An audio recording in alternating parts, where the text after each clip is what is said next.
Hey everybody, welcome back. WWDC just ended a few hours ago, and here we are to recap. First of all, they started talking about VisionOS. It wasn't like, I was hoping it would be a bigger update, but I mean, okay, it did come out 4 months ago, so maybe it wasn't anything crazy, but maybe VisionOS 3 next year will be a huge improvement.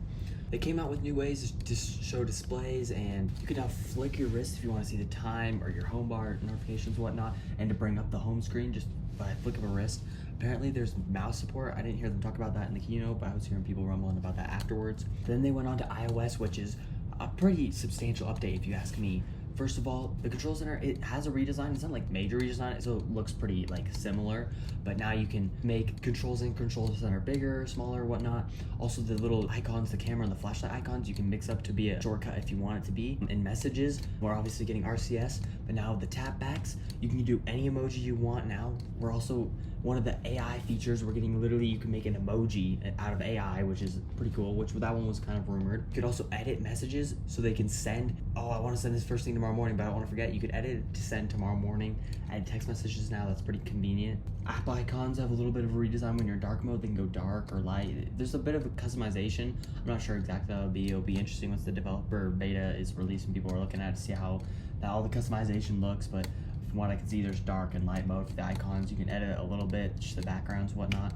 You could also lock apps, so if you want to hide apps, you better lock this app and you'll require Face ID, hide them. That was pretty funny of Craig in that video. Phil Schiller making that cameo was perfect as well. The Photos app is getting a major redesign. You can just scroll up and it will bring up some albums and videos and type things. It's some pretty cool stuff.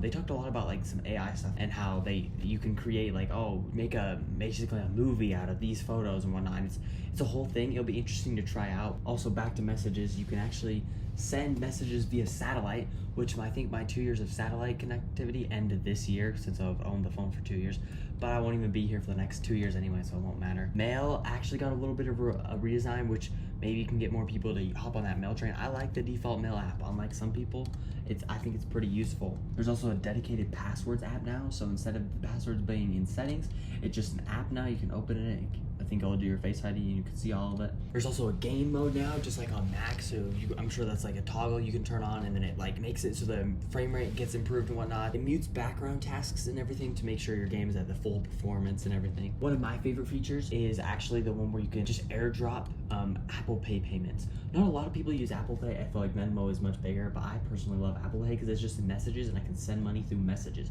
Like, who wouldn't want that? I don't need a separate app. I have Venmo because everyone else does, but like Apple Cash is so much more convenient, and hopefully this is a way to get more people on Apple Cash, is by you can basically airdrop money through people. You don't even have to have each other's number.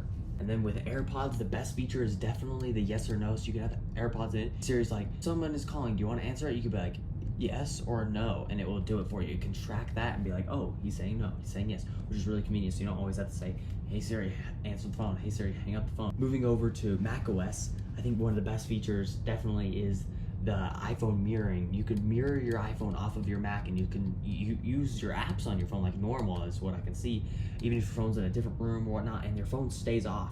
And I think that's pretty convenient. You can do that with the Apple Watch. Right now, if you pull out your phone, you can see your Apple Watch on your phone screen. And so now they brought that to the Mac, where you can see your phone on your MacBook. What if you pulled it up on your watch and your MacBook, so you could control your watch from your phone from your MacBook? What if it was just like a three-way inception? That would be sick. Moving over to iPadOS, basically everything else I mentioned, and a calculator app, which is actually pretty cool. You can, apparently it solves the answers for you. You could write it out with a pencil, boom, here's your answer, boom, here's your answer, which actually I think is actually pretty cool. And when I come back and I go into college, I might just have to get myself an iPad mini and an Apple Pencil for this feature. The calculator app seems sick. It got all the same features as iOS, which was surprising for one, because usually they wait a year to give it some iPhone features, but they were nice enough and gave us all the features right off the bat. Now, by the time they finished talking about macOS, it was 12, so that was only a 1 hour event. So I'm like, man, there's gotta be one more thing, right? And so Tim Cook comes out and he's like, we're gonna talk about AI, or Apple Intelligence. And I was like, oh, is this what the next hour's gonna be about? And yeah, it was. They talked about a bunch of features that are coming. I can't even remember all of them, so I'll have a couple of them up on the screen. But it seems like most of these are going to just M1 Max and the iPhone 15 Pros, which kind of sucks. I have the 14 Pro, it's not getting it. So, I mean, once I get back, I'm gonna have to upgrade my phone anyway. I made a review about my phone. You can go watch that after this video. So basically, my MacBook that I own will be able to use most of these features, but my iPhone won't, which interests me because Siri is on all of the devices, and if only the 15 Pros are getting the AI devices, is Siri just gonna be dumb on all the rest of the phones? That's gonna be interesting to see. All of the things I've talked about right now are in a developer beta right now. You can go download it if you want. I don't recommend it. The public beta is coming out next month. That one's usually less buggy, and then the full version coming out this fall. Funny enough, for me, I won't be able to try out any of these features, which sucks. I think it's really cool that I'm able to witness them right before I leave. When I get back, iOS 20 is gonna be out, so I'm gonna miss this, iOS 18, 19, and 20.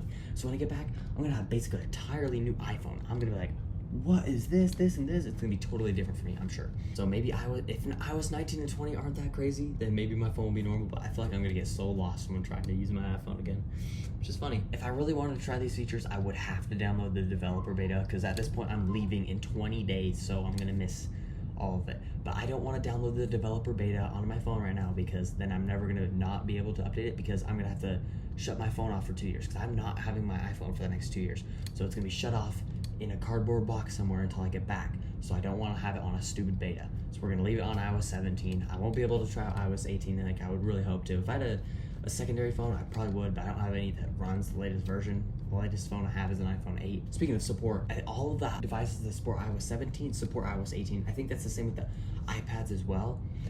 But with watchOS, they did discontinue the Series 4, 5, and SE. I didn't even talk about watchOS, mostly because there's nothing that crazy in it. At this point, my watch, my MacBook, and phone all support the latest versions, but in 2 years from now, they might not support iOS 20, so we might have to update all my products once again. So we'll see how that goes in the next 2 years. WWDC was a great one. I really love it. It's gonna be sad I won't be able to see any of these features. I'm probably gonna have some Android phone where I'm going. We'll see how that goes. Once I get back, it'll be interesting to see where Apple takes all of the software and stuff like that, but today was a really fun one. Anyway, please like, comment, share, subscribe, and peace out.